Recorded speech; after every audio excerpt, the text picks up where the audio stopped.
Hello, my dear students. I hope you are preparing for your unit test. So we are going to discuss our second chapter in revision session. कल हमने first chapter पढ़ा था nutrition in plants. आज इसका revision करेंगे nutrition in animals.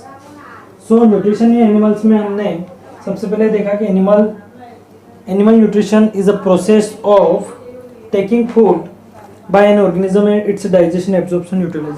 यानी कि body में फूड को ग्रहण करने के बाद और उसको प्रोसेस करने के बाद उसको यूटिलाइज करने की जो प्रक्रिया होती है उसको क्या बोलते हैं, न्यूट्रिशन, है ना. ये एक प्रोसेस होती है न्यूट्रिशन की, जिसमें एनिमल्स अपना खाना खाता है, उसको इनटेक करता है फूड को, यानी उसको इंजेशन बोलते हैं.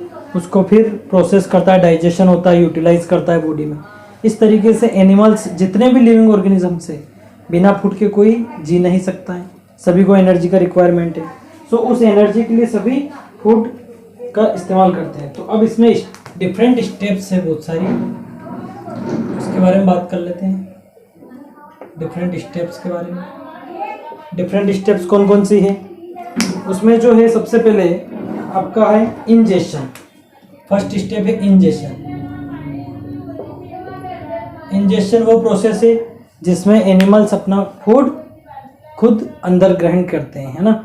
जैसे मान लो कोई एनिमल खाना खाता है तो उस पहली प्रक्रिया को वो बकल कैविटी से खाना खाता है, उस प्रोसेस को बोलते हैं इंजेशन. दूसरी प्रोसेस होती है जब वो उसको लेता है तो उसमें डाइजेशन प्रोसेस होती है.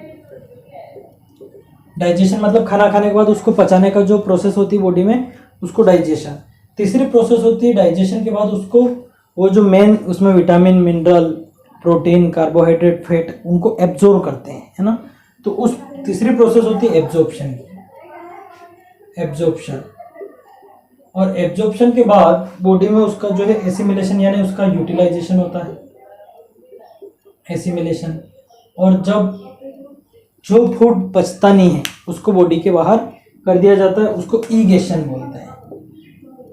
ईगेशन यानी जो खाना पचता नहीं उसको बॉडी से आउट कर देते हैं, वो ईगेशन है. इन सारी प्रोसेस को डिटेल में भी समझा है. अब इसमें मोड्स अलग अलग तरह के होते हैं. मोड्स मतलब किस तरीके से खाना खाते हैं. जैसे आपकी पूरी बुक में अगर आप लाइन बाय लाइन रीड करेंगे तो इसमें ह्यूमन बींग्स जो है वो अपने हैंड्स से फूड लेकर माउथ में लेते हैं. मतलब human beings use their hands to take food into their mouth, यानी हाथ से खाना लेके माउथ में लेते हैं. रूमिनेंट्स मतलब जो जुगाली करने वाले, जैसा बफेलो, काऊ, ये सारे एनिमल्स जो हैं ये क्या करते हैं, ये पहले तो खाना डायरेक्ट अंदर पूरा मुंह में उतार लेते हैं, उसके बाद उसको धीरे धीरे बाहर लाके चबाते रहते हैं खाली समय में बैठ के, है ना. और पैरामेशियम वगैरह ये क्या करते हैं, ये सीलिया, और इनमें इनका कुछ इस तरीके से प्रोबोसिस वगैरह होता है इंसेक्ट्स में.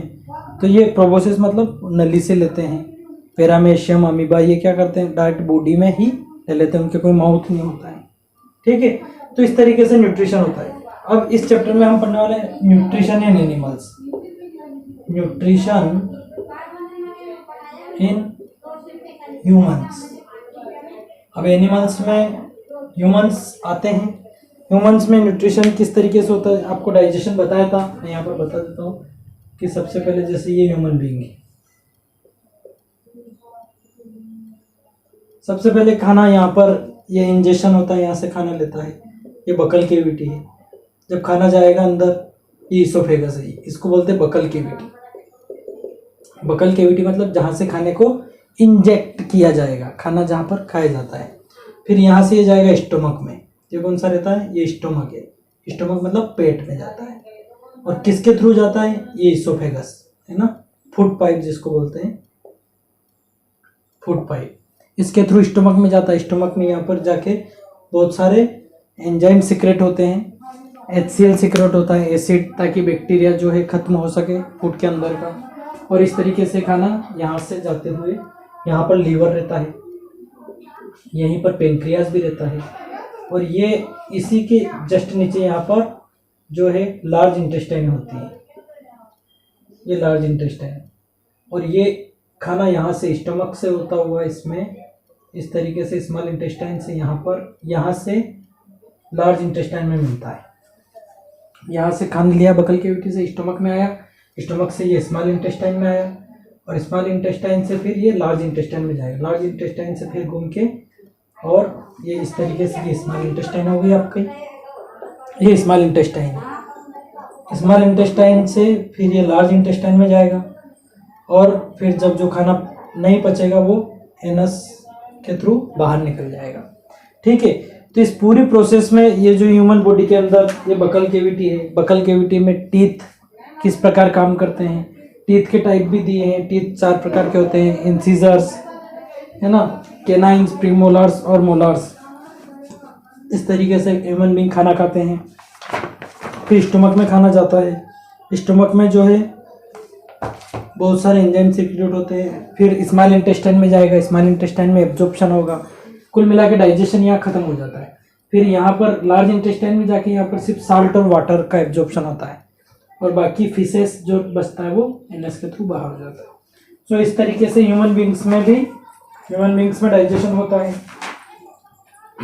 इस चैप्टर में आपको ह्यूमन बीइंग्स के बारे में बताया है। अब कुछ और भी है इसमें, जैसे आपको अमीबा में बताया है।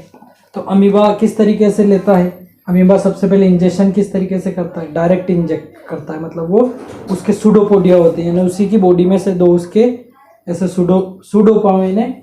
इस तरीके से जैसे ये अमीबा का स्ट्रक्चर है। तो अमीबा के स्ट्रक्चर में यहाँ पर उसने कोई उससे भी छोटा कोई अमीबा क्या रहता है, सिंगल सेलुलर रहता है ना, एक सिंगल सेल का बना रहता है। तो अमीबा के यहाँ पर सूडोपोडिया निकलते हैं इस तरीके से बाहर और ये इस फूड को अंदर इंटेक कर लेता है। ठीक है ना, इसमें भी ये कि ये 5 स्टेप होती है, इंजेक्शन करता है, डाइजेशन करता है, एब्जॉर्प्शन करता है, एसिमिलेशन करता है और इगेशन करता है। ठीक है ना। सो इन दिस वे, जिस तरह अमीबा में डाइजेशन होता है, अमीबा के बाद में आपको न्यूट्रिशन एंड रूमिनेंट्स के बारे में बताया इस चैप्टर में। रूमिनेंट्स मतलब काऊ, बफेलो। फिर उसमें जो है कंपाउंड स्टमक होता है उनका, कि किस तरह खाना पूरा जाता है ना। तो इनको आप देखेंगे, आप पूरा कंप्लीट चैप्टर को लाइन बाय लाइन पढ़ें। इनमें देखेंगे आपको पूरा सभी एनिमल्स के बारे में, यानी रूमिनेंट्स किस तरीके से डाइजेशन करते हैं, अमीबा कैसे करता है, ह्यूमन बीइंग्स कैसे करता है, इस चैप्टर में अच्छे से देखेंगे। इन पूरी प्रोसेस को देखने के बाद आपके पास पिछले कुछ वीडियो भी पड़े होंगे, आप उनको भी अच्छे से देख लीजिए ताकि आपको क्लियर हो जाए, है ना। और यूनिट टेस्ट की प्रिपरेशन के लिए आपको ऑब्जेक्टिव 15 मार्क्स के आएंगे और क्वेश्चन आंसर 15 मार्क्स के आएंगे। तो tick the correct, fill in the blanks, match the following, ये अच्छे से करना है ना, ताकि आप अच्छे से मार्क्स स्कोर कर सकें। और प्रिपेयर करना है ना, आप उसको अच्छे से बाय हार्ट करेंगे, याद करेंगे, कॉपी आपने मेंटेन कर रखी है, तो आप अच्छे से नंबर ला सकते हैं। Okay bye.